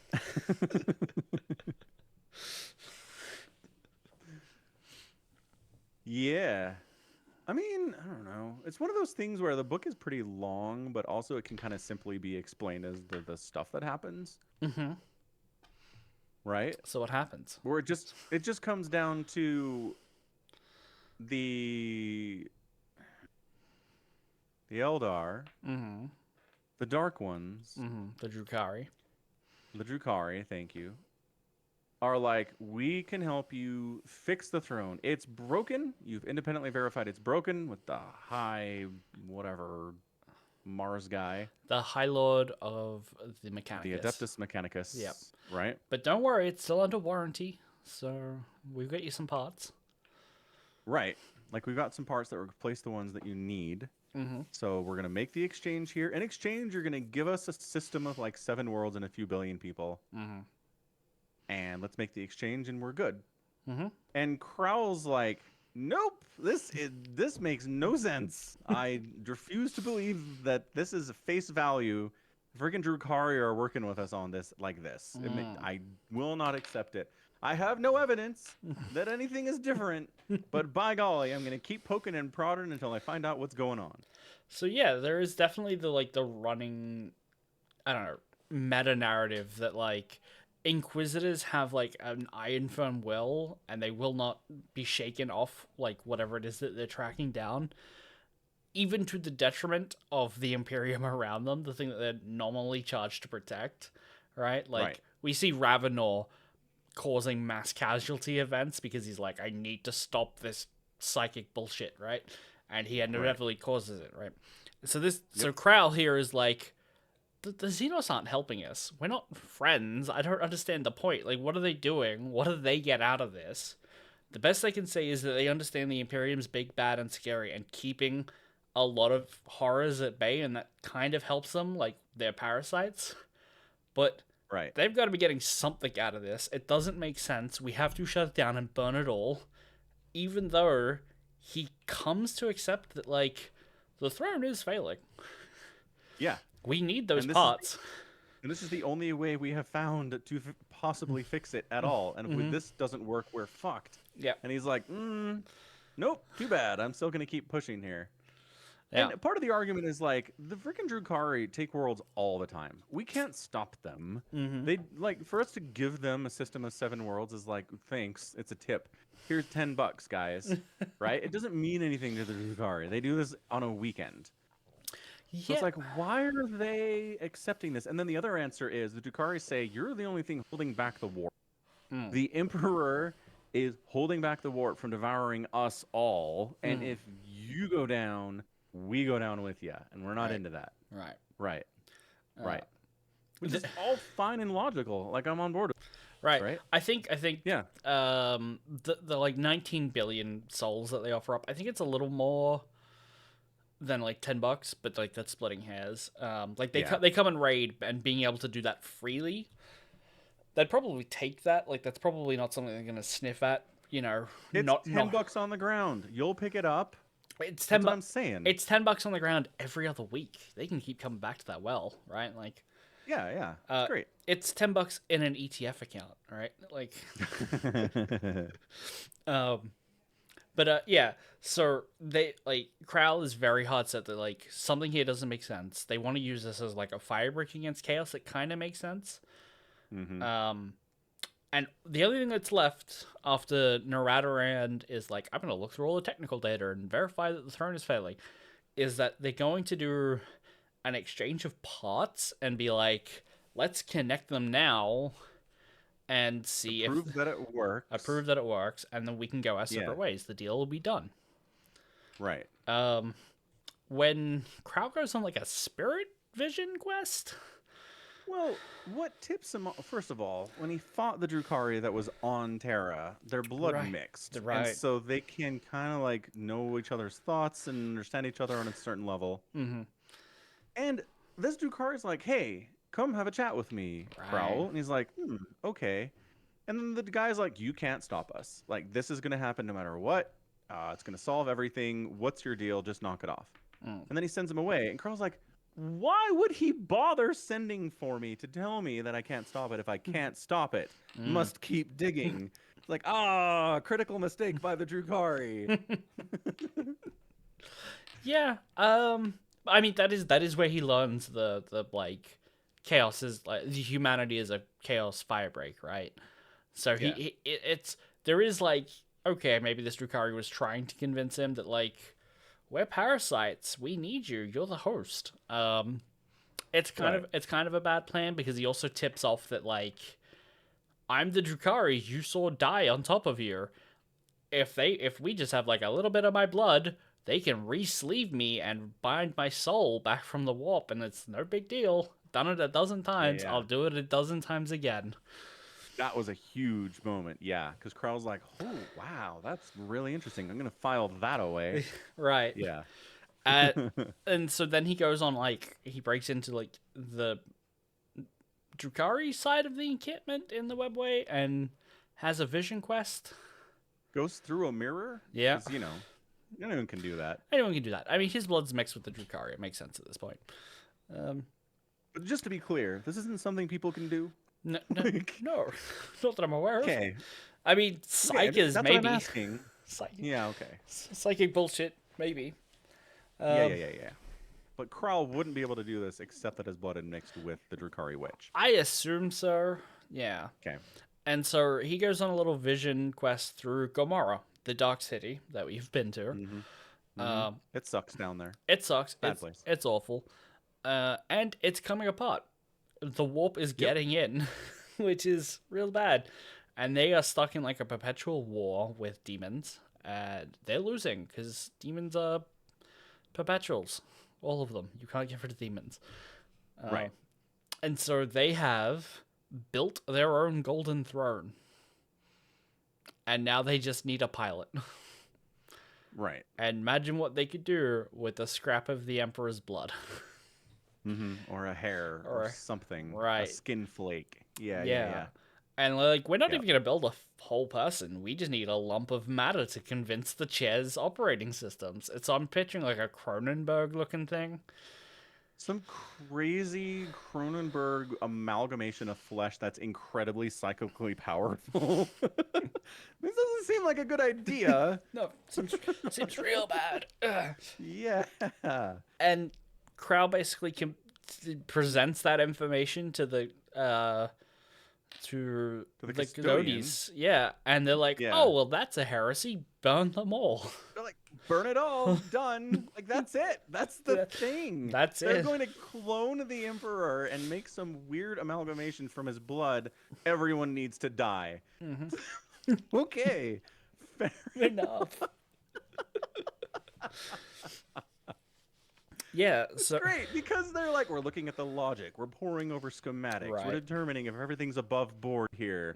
But then Krell taps into the heresy portion of their brains that is entirely not logical, and they go, all right, it's over, done, burn it.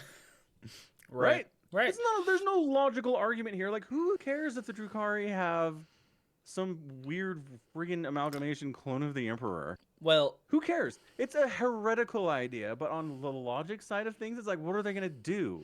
What if that impacts the Emperor that's currently on their throne? How? Well, the Drukhari that comes back is like, we can re-sleeve the soul to the body. Oh. What if? What if they need the soul? What if they pull the soul out of the Emperor on the Golden Throne and put it on the Steel Throne? Then humanity dies and everyone's fucked. But Komora's fine. They keep their little pocket of life. But that's not true, because the Emperor's on the throne right now and Komora's falling apart.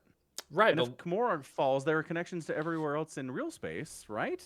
But like, I assume the Drukhari need their own throne to keep their space intact, right? Like, what it does is pushes back warp matter, right? It holds back the warp. Komora is entirely within the webway, right? So if the human throne goes out, and that, like, that's just really like blocking the portal on Terra, which there's a great line where like all of the every inch of Terra has been looked over 1,000 times. There couldn't be a webway portal on Terra. Luna maybe, but like it's just not possible for it to be a Terra. It's like it's actually just behind the guy on the chair. Yeah. There's not a secret passageway in my house. I've looked it over 1,000 times. What about the shed? No, shed. Like, whatever. Couldn't be done in the shed.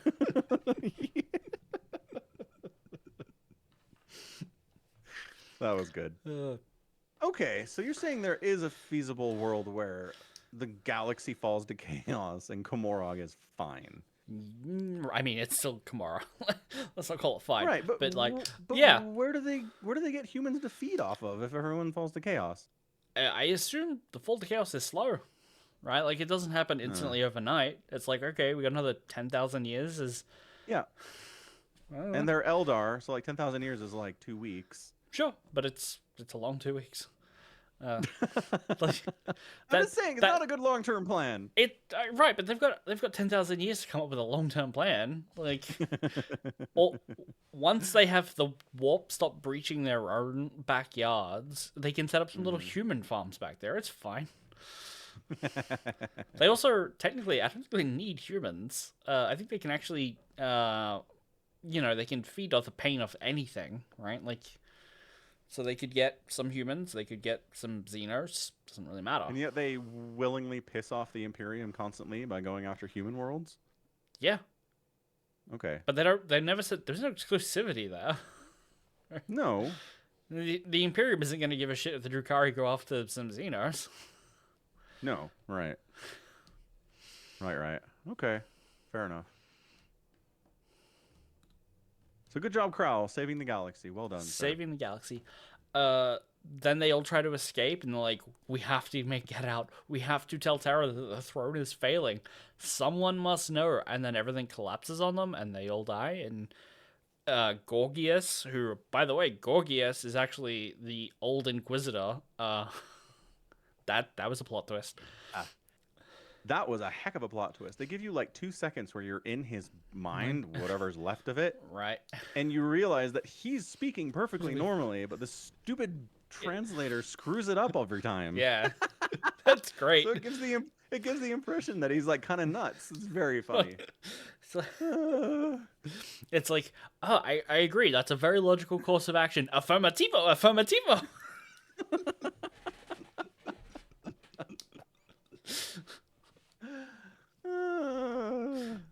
The book is very clear to be like, there are floating skulls around, but none of them are like this guy. Yeah. This one freaks people out. Right, because he's got some sentience in him. Right. Right. Yeah. Which is cool. So Gorgias just kind of makes it out, but he's like crash landed in a dump and nobody will ever find him. And he doesn't have power to get anywhere, so he's just like, please listen to me. Please, I have something important to tell you. The throne, it's a problem. And that's kind of how it ends. But like, does anyone find that message? We have no idea. Is the throne about to fail in Warhammer 40k, Falcon? They were like optimistically 100 years, pessimistically a decade. Right.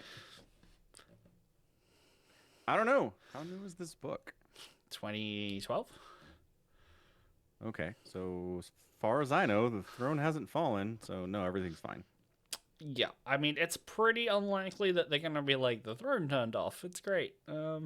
Yeah. That's 2013. Yeah. Yeah, it's pretty unlikely. But you know, it could happen. It'd be fun to play with. Mm-hmm. Like, you'd have to have some kind of a plan of what you're going to do with this. You can't just be like, and then the throne turned off and we're going to wing it. Like, there's a lot of stuff you need to already have figured out before you do that. You need a 10-book series with Dan Abnett before you can do that. Honestly, probably. Probably. Oh, I like how the freaking, the return of Gulliman is just like, offhandedly referenced a couple times. They're like, he's back. I don't know, man. Moving on. It's like, what? Right. So they're like, oh, we actually think that everything is not on Mars. It's maybe on Luna. We need to go to Luna. And then they get there and like, something just happened on Luna, right? And they're like, yeah, but it's, other people have got it handled, right? And they're like, are you sure they've got it handled? They're kind of like censoring all communications in and out. And they're like, someone else will deal with that. And then there's like a couple scenes where it's like, oh, I'm seeing reports, but that can't be true. It's just people's imaginations. That's not real. And it's like, you can immediately see in real time an Inquisitor being like, someone down there thinks there's a Primarch back. I'm going to go and burn them for it. Not knowing there is a Primarch back. The one, is she a High Lord? Who's the lady that sends the other interrogator after Crawl? Cleopatra Arx. She's the inquisitorial representative to the council. So yes, she's essentially a High Lord. And she knows, because she's matter-of-factly like, Gulliman's back. I don't know about this guy. He's got some weird ideas. He wants to try to reform stuff. What the hell? Like right at the end. Like, you're very casual about this, lady. Mm-hmm. Yeah. But he's been back long enough to talk about reforms. It's not like he just showed up 5 minutes ago. Oh, he's pretty quick on the reforms. Oh. Immediately he's like, everything sucks, let's fix it. Fair enough. Essentially, yeah. He wastes zero time. Fair. Entirely fair. Entirely fair. Of all the Primarchs coming back, Gilliman would be the first one to be like, this all needs fixing. Yeah. Reasonable. That's good. So is this like one of the first mentions in the books that Gilliman's back? Like, or is there a book before this of him coming back? I assume there are books where it's like, hey, he's back, before this. I don't think this was the announcement book. That's Because like that would be hilarious. no. I think technically first it was probably done in a codex, or I think they called them like supplements to the Gathering Storm storyline, where Gulliman comes back, and that's just basically like game books is where it was first talked about. This might be the first narrative one that I'm aware of. Because I just think it'd be hilarious if they were like, okay, look, here's what we're gonna do. We're gonna bring Gilliman back, but we're gonna just drop it as like 2 sentences in this entirely different story, That and all the would be fans will great. lose their minds. That would be fantastic for like viral marketing within the fan base. Yeah. Ugh. Because you'd be like, does she know what she's talking about? Is she nuts? Like, is she being lied to? Like, what's actually happening here? You know? Because me, I was like, yeah, he's back. I get that. Like, I know he comes back. So this isn't. I don't have any questions here. Well, I mean, you should have questions about like, what were they fighting on Luna? Like, they get there and they're like, well, there was big armies here, and they're still kind of milling about. What? I assume the webway opened and a bunch of freaking Drukari came through and tried to kill everyone. So again, actually, I will say, call it like the aligning of destiny or the Emperor's hand, maybe. But Yeah. the webway portal was super duper locked down on Luna. Absolutely nothing Forever. could get in or out because the Emperor closed it personally, right? Nothing could do it. The Drukari come along, like, we can teach you how to open it from the outside. They like shake their little knowledge booty at the Tech Lord, and he's like, Right. okay, great, I'll go Cool. and open it. And then he does. Yeah. And if he didn't, And then there's a huge war. and if he Well, did, battle. and if he didn't, Gulliman might not have been able to get out through it. He's been in the webway? Yes, that's Christ. When he wakes, when, We've never been over the specifics of this thing. All I know is that Gilman shows up after the heresy's over. okay, He gets his throat cut, ends up in stasis, and then comes back. okay, That's all I know. okay. Fair enough. History lesson time. When he's put in stasis, would you like to take a guess at what they do with him? Because he's a Primarch in stasis. Do you want to? Keep him in the palace in some basement room somewhere? Essentially, they send him to Macragge, the Legion homeworld, right, of the Ultramarines, and they The built. one that fell to heresy immediately? Wait, no, that was... That was Did Ultramar fall immediately? no, it wasn't What Ultramar. was It was Calth. Calf. Yeah. Okay. So Calth is like another planet in Ultramar. But yeah, Anyway. same area. So they put him there, and they put him up in a tower in the Fortress of Hera, and the Ultramarines kind of worship him. Like, they don't worship him like a god or a demigod, but they revere him, and they go up to this tourist attraction. charging $10 to see the Primarch. Right. And they go and, Yeah. like, take vows in front of him and stuff. So he's been in stasis on Macragge for 10,000 years with his bloody throat, and everyone swears, just like, I swear, you can see his throat knitting shut slowly over 10,000 years. And it's Right, like... because he's a Primarch and he's space magic, right? Or they're just talking Yep. shit, or the Emperor's healing him, who knows. Yeah. Yeah, so he gets woken up on Macragge. Everything's bad. There's a chaos invasion. He gets woken up by an Eldar and a tech priest, right? So I'm gonna... Bad times for Gilliman. Uh-huh. Right. And Yeah, he yeah. goes on something called the Terran Crusade, where he journeys in the webway back to Terra to sort shit out.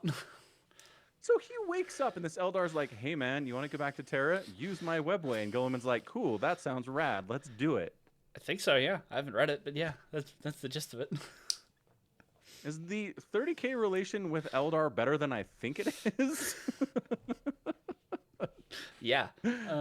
Okay, fair enough. Okay, so you've read Dark Imperium, where Gulliman has a little Eldar hidden away in like the nook of his ship, and they're like, we need to have a council meeting about what it means to be a god. And there's one Eldar there who's there to like mediate between him and a craft world. Yeah, I do remember that. Yeah, so that's Fair enough. Yeah, So they talk. they talk. Yeah. And there's a big memes about him having a big titty goth Eldar girlfriend. Yeah, I've seen those, yeah. yeah. So he talks to at least one Eldar lady, and that's what that entire fanfic is about. That I believe it. the 5 sentences he had with her. Okay, so how long? How long had he been awake? Yeah. Not long, from what I understand. Not long. It's So, like, could communication from a Crag make it back to Terra before he made it back to Terra? probably not, because I think it all happens within, like, while the Nocta Aeterna and the Astronomicon's out. So it's about 40 days, from what I understand, Terra experienced of that. Okay. So he gets back there pretty quick, but he comes out of the Webway gate on Luna to do it. Like, that's where they find him. Yeah. He wouldn't have been And able then to... there are a bunch of armies? Who? Whose armies? His armies. They all come out of the Webway with him, right? That's what the He space... brings a bunch of Ultramarines with him. Uh-huh. And, Okay. the Grey Knights, because they've got a bunch of, like, soothsayers and stuff, right? Like, prognosticars. And, like, there's a reference to that in this book where it's like, and forces we've only heard about in whispers, all making their way there from Titan. And Titan's, like, their planet, because that's the one Malkador, like, did magic on. Yeah. So all the, like, a bunch of forces race there from Terra or Battlefleet Solar. But he also comes out of the Webway with a bunch. With Primaris Marines. Yeah. And then he fights the Adeptus Mechanicus on the other side of the portal? Oh, no, he fights Magnus the Red. What?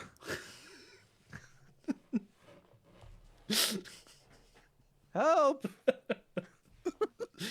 So Magnus... Paradigm shifted. Uh-huh. Magnus, as a Chaos Demon Prince, was like, hey, my brother woke up, let's go say hi, and bust through to Luna with him, and they fight on the surface of the moon. So Magnus the Red, from wherever he is, travels to Luna. Mm-hmm. Through the Webway. Because he knows that Gilliman's coming out... Oh, through the Webway. Yeah. I think so. I think it's through the Webway. Who comes out first? They fight in the Webway? I assume so, yeah. Okay. So Gilliman's like, gonna go back home through the Webway. And then Magnus is like, Gilliman, what's up, man? And he's like, what happened to you? High five, brother. Check out my wings. I'm a demon now. Right. Does he know? Now I need... Does he know? Does Gilliman know that Magnus is a demon? Yeah, I'm gonna assume so, yeah. Okay. Because when we get that little exit where he gets his throat cut, he mentions that he had, like, seen pictures of Fulgrim as a demon, but this was his first time seeing him in the scale. And so I assume they have dossiers on all the other people who turned into demons, and he's, like, aware. Okay. So he's like, I gotta get home, but also my brother, who's been turned to chaos, is here. I better kill him first. He's right here. Right. So they fight, and then Magnus is like, this sucks, and he leaves. Yep. Sounds about right. Yep. Yeah. Cool. So Gillen pops out of the portal. Again, at the same time, same time, Cadia falls. Uh-huh. Yeah. Well, I mean, contemporarily. Like, it's not like the exact same moment. It's like Cadia fell, week, month. Weeks? Yeah, within weeks. Yeah. That's weird, man.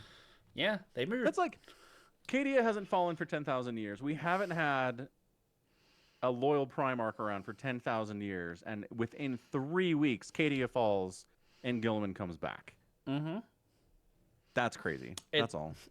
Yeah, I mean, so there's a couple ways you can approach that, which is Cadia is this bulwark that was holding in the Eye of Terror, and it opens up and it splits. And the Eldar foresaw that, and we're like, how can we help the Imperium get a little bit better? Let's put a magic science together and bring back Gulliman, the smartest of the Primarchs. And so they were like, let's do that. Or you can say, Games Workshop was looking at the story and said, if we give the Imperium Gulliman back, does that just seem like a really big W for the Imperium with no downsides?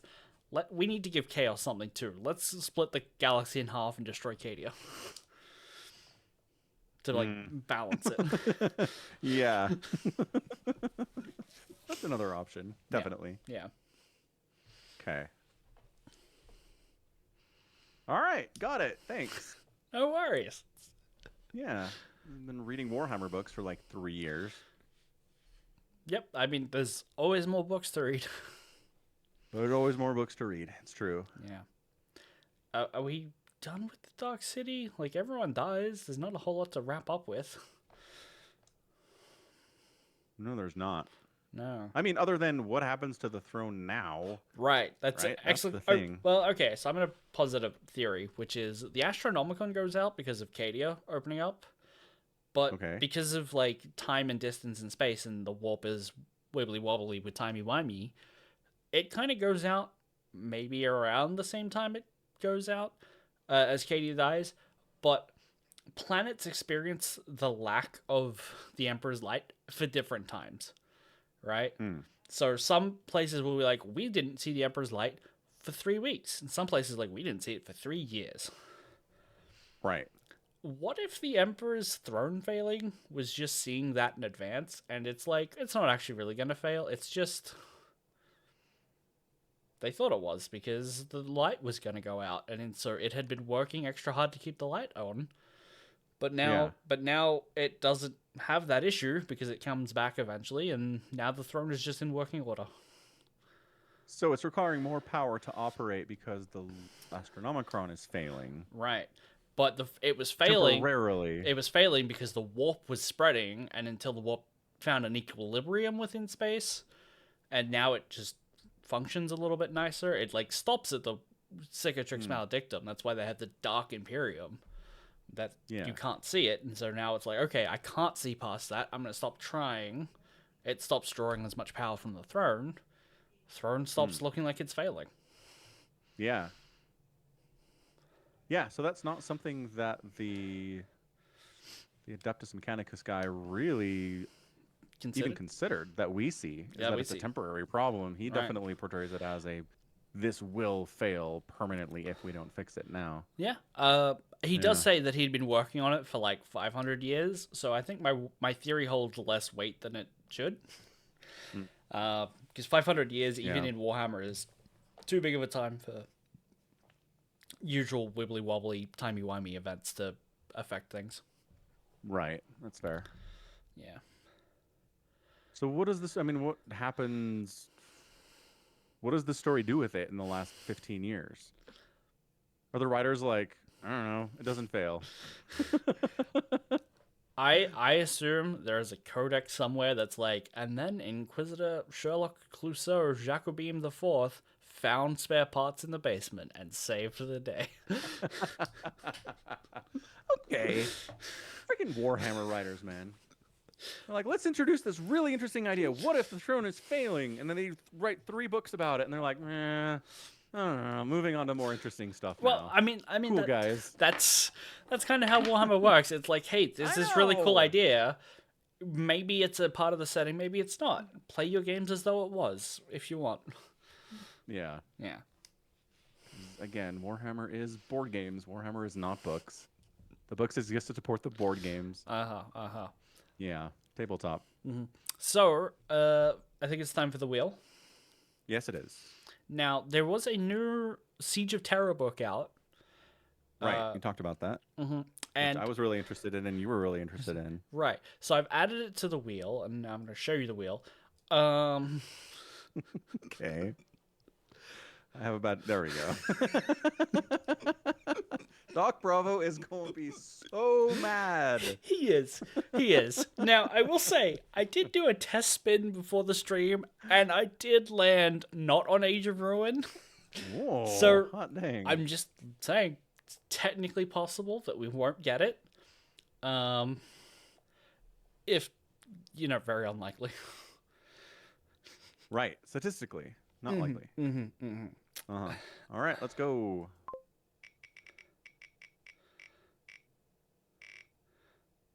A hush falls over the crowd. What did it land on? Age of Siege Ruin. of Terra, Age of Ruin. and now I'll hit hide choice, and the wheel will be normal for next week. Now, fortunately, it is an anthology. It's a single book. It's not another 10-book series. It's just one more week, and the wheel will be back nice and proper. Siege of Terra.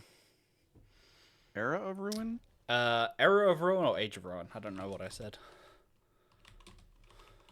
Amazon wants to say Era of Ruin. Era of Ruin. If I said Age, it's the Thesaurus speaking. Okay. Dan Abnett, Aaron Dembski-Bowden et al. Right, that sounds about right. Chris Wraight's got a story in there. John French, Nick Kime, Guy Haley. James Swallow? No, I don't see James Swallow. Sorry. Bummer. Yeah. Gav Thorpe. Mm-hmm. All right. Ooh, this one is more expensive by $3. It is brand new. Yep. But I have Kindle Rewards points to redeem. Hooray! It's $10.99 now. Yay! Yay! Woo! Done. Woo! Okay, good. I'll have it ready for next week.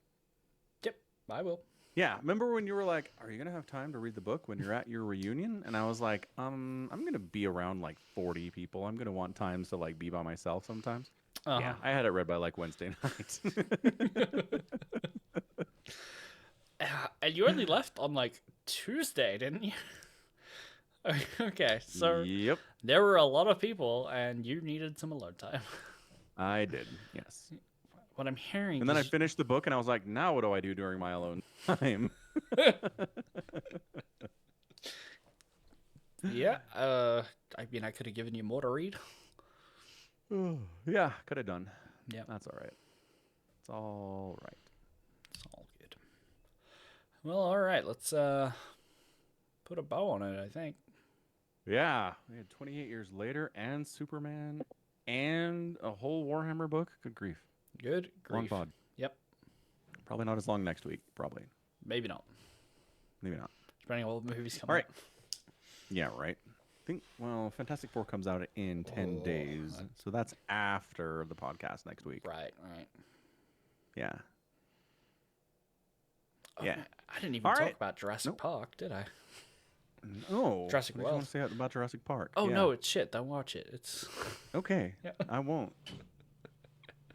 My one thought is that these movies are bad and they make hundreds every time. And that's why we keep getting them. Like, for some reason, hundreds of millions. moviegoers are like, "Give us dinosaurs." I will. And they're like, "Okay, but it's not going to be good." And they're like, "We don't care. We're going to see the dinosaur." I'm gonna tell you right now. I went in a packed theater, and it was mostly kids for school holidays. Right, like Kids do like dinosaurs. kids like the dinosaurs. Yeah. Which is funny because there's a big plot point that like people are over dinosaurs in this movie. Right. Like they're tempting fate. They're like, "What if we talk about how much dinosaurs are yesterday's news in our own movie about dinosaurs?" I just want we to want stop people to making come see. dinosaur movies, please. Let me go. I think that's happening, but the studios are like, "These are insanely profitable. We can't stop making them. You don't even have to put any effort into these things, and they still make $500 million. It's great." Oh man! While I'm thinking of moviegoers, the person who was sitting 2 seats away from me at Superman was this, I'm gonna say, slightly older than middle-aged lady who spoke out loud, like saying whatever she saw on screen. Like when the dog was captured, she'd be like, "Oh no, not the dog." That one I kind of get, because I was like, "You asshole! You took his dog." Right, but like for everything, Yeah. like yeah, when yeah, yeah. Lex drops his building in half, and she's like, "Oh my god, it can fly." It's that level of Yeah. commenting That's on really bad. everything she sees. It's like, "Oh, that's Ma and Pa." Can't. Like, oh, he's got robots in there. Oh, how did they get in? You know. Oh, Superman's asleep. Breakfast for dinner, really? Yeah. That was a fun conversation, because it's like, you like breakfast for dinner. I like breakfast for breakfast. And I'm like, If someone's like, here's some bacon and pancakes at 6 p.m., you're like, meh, no thanks. That has to be 9 a.m. Like, what is wrong? What? I disagree. I disagree. Yeah. I'm going to go have breakfast right now. There you go. See? All right, time to wrap it up. This has been Falcon Paladin and Somicron together for another edition of the Falcon Paladin Hour, in which we talked about a lot of stuff. You were here. You know what it was.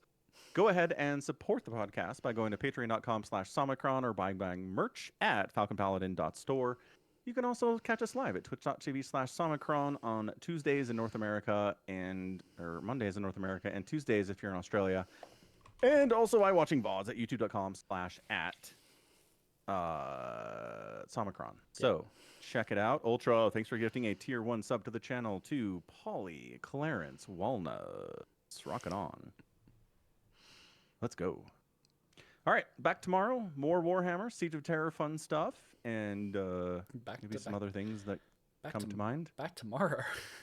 Back next week. There we go. I'm not going to have this book done by tomorrow. That's a big ask. That's a huge ask for audiobooks, especially. It's like 10 hours. So we'll be back. Thanks again, and goodbye. Bye. Bye-bye. Bye. Bye, Lune. Bye, Verso. Bye, Lune. Bye, Verse.